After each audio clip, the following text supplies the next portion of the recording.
Proverbs chapter 27. Boast not thyself of tomorrow, for thou knowest not what a day may bring forth. Let another man praise thee, and not thine own mouth, a stranger, and not thine own lips. A stone is heavy, and the sand weighty, but a fool's wrath is heavier than them both. Wrath is cruel, and anger is outrageous, but who is able to stand before envy? Open rebuke is better than secret love. Faithful are the wounds of a friend, but the kisses of an enemy are deceitful. The full soul loatheth an honeycomb, but to the hungry soul every bitter thing is sweet. As a bird that wandereth from her nest, so is a man that wandereth from his place. Ointment and perfume rejoice the heart, so doth the sweetness of a man's friend by hearty counsel.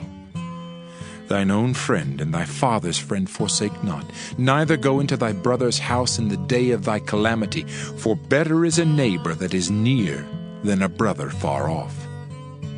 My son, be wise, and make my heart glad, that I may answer him that reproacheth me. A prudent man foreseeth the evil, and hideth himself, but the simple pass on, and are punished. Take his garment, that is surety for a stranger, and take a pledge of him for a strange woman. He that blesseth his friend with a loud voice, rising early in the morning, it shall be counted a curse to him. A continual dropping in a very rainy day, and a contentious woman are alike.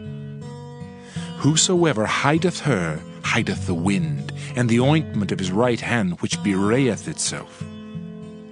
Iron sharpeneth iron, so a man sharpeneth the countenance of his friend. Whoso keepeth the fig tree shall eat the fruit thereof, so he that waiteth on his master shall be honored. As in water face answereth to face, so the heart of man to man. Hell and destruction are never full, so the eyes of man are never satisfied.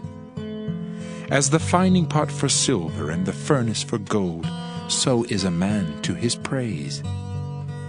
Though thou shouldest bray a fool in a mortar among wheat with a pestle, yet will not his foolishness depart from him. Be thou diligent to know the state of thy flocks, and look well to thy herds. For riches are not forever, and doth the crown endure to every generation? The hay appeareth, and the tender grass showeth itself, and herbs of the mountains are gathered. The lambs are for thy clothing, and the goats are the price of the field. And thou shalt have goat's milk enough for thy food, for the food of thy household, and for the maintenance for thy maidens.